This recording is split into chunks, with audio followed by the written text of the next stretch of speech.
The Bradenburgers are a 2-point special infantry corps for the German faction. For value for money, they're one of the best units in the game. They come with 4 Panzerfaust guys, 3 G42 rifle guys, and 1 MG34 guy.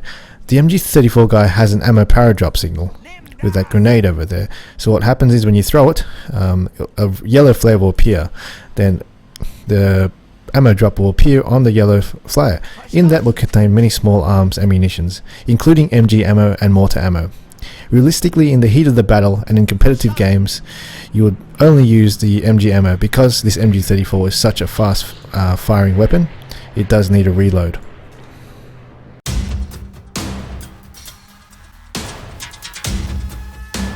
The Bradenburgers should not be used like any other squad. Basically, I split them up into 2. The Panzerfaust guys and the others. So I find the Panzerfaust guys, put them on alt fire, or I can select this and click on the silhouette at the bottom where it sees the Panzerfaust and then hold fire from there. And then what I do is I use these guys to sneak around and prone because they have the stealth modifier. And the other guys, I will use them probably defensively somewhere around because the MG is obviously a very good defensive weapon, and I need some firepower with the G42 rifle. That's a pretty good rifle too. They're fantastic in shootouts as well. I'll use them also defensively because I would like to also use these G42 as stealth guys later on if my other Bradenburgers have died.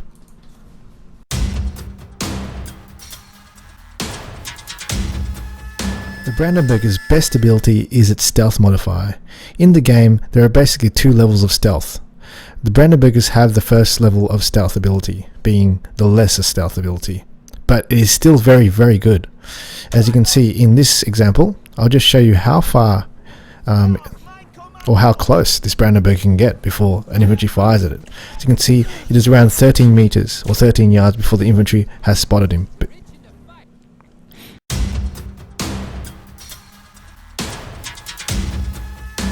You can use Bradenburgers to sneak behind enemy lines, spot enemy spawns and tanks coming, and kill the enemy tanks behind lines. In this example here, the enemy is way too fortified. There's a guy here, and possibly some guys over here. I can't really sneak through without getting spotted. So what I do is if I click on the MG, you can see its range of field. You can see that arc in red, that's where the MG is going to see. But I'm going to use another infantryman to just waltz down here to divert its attention and make it turn. You can use other infantry maybe down here to actually shoot at that guy and it'll turn as well. So just to give an example, that's what I'm just doing. You can see it'll eventually turn. There it goes. And now I can sneak very carefully to take out that Sherman later on, or go to sneak to spawn and spot anything coming.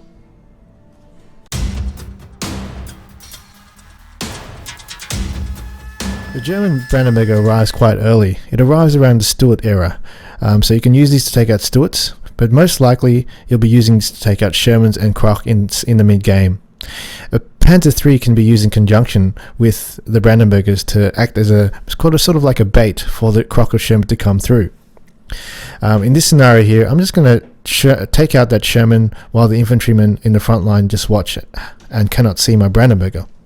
So you can see if you're playing as the USA guy, you have to make sure that you have line of sight a bit more further away from your Sherman where it's placed. As you can see here, that infantryman still hasn't seen me, and I can just fire a shot, kill the Sherman without anybody even intervening.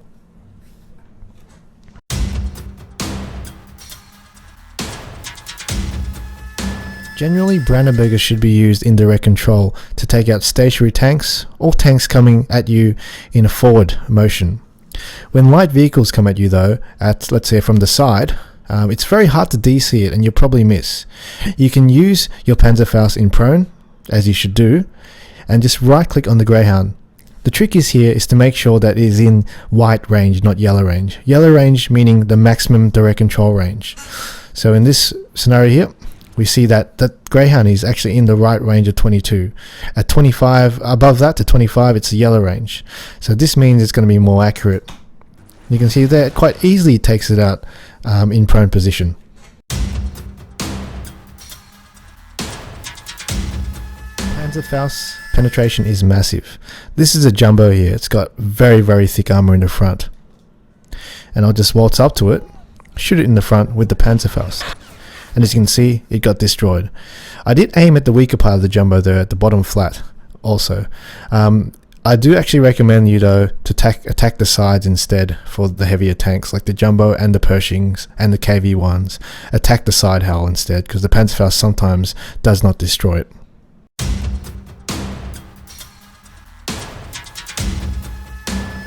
The Bradenburgers can be used very superbly in defense. What I usually do is have 4 Bradenburgers, and they are split up throughout the map. The reason for this is I can go close to their line without the enemy seeing me, and I can see all the infantry, all their tanks coming, and that actually provides a scouting bonus for me, so all my other tanks, all my veteran sniper can easily pick off all the units there because they're seeing them. This also prevents a shield from any tanks coming in to charge or vehicles coming in to take out things. So that's why I split them up into areas so it can cover any charging vehicles. Also, they're very good in defense with the MG42 and the G42 rifle. I would also use these guys in stealth later, or even you can choose to use them to sneak behind lines or from the side of the map as well. You can choose to hold them back. This is the more safe option, or you can easily just walk across, click on where the enemy's seeing, and just go to the very end if you like to ambush the tank from behind.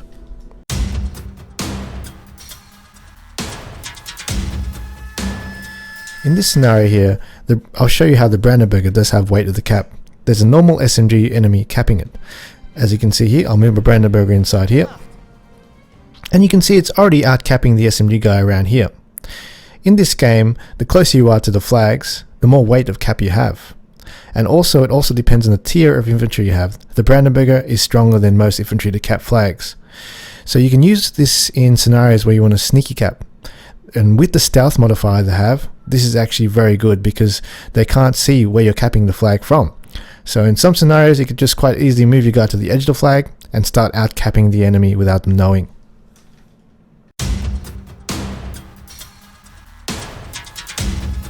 Bradenburger also has very good skill in all weapons. As you can see, it's a 3-star on its rifleman. Usually that's what I do. If I find a half track, I grab the 50 cal off there, and you can see in the bottom left hand corner, it's got 3 skill there, which makes it very accurate. This is something I do all the time if I find a 50 cal, because that's a really great gun that can take out light vehicles.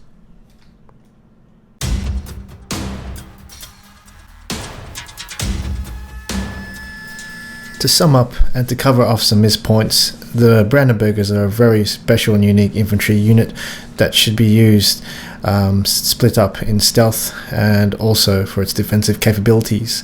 They're a great counter middle game to the Croc and Sherman or any light vehicles, and are fantastic scouts to see what is on the field and what is coming. They're also quite cheap, which means you can get a veteran sniper, then get a Bradenburger, then after that even get a veteran Tiger. So those are the 3 units I usually get in my special infantry tree in team games. In 1 versus 1s, sometimes I like to pressure more and I don't go the veteran Tiger just to get the early push. So definitely remember to use them in prone and use them in DC for stationary targets versus moving targets. Make sure you're in the white closer range when you right click on the fast moving light vehicle, otherwise it may be prone to miss. So split them up, 4 Panzerfaust guys on hold fire, send them out, spread them out around the map to get good coverage of scouting and also opportunities to sneak and kill a tank in the future.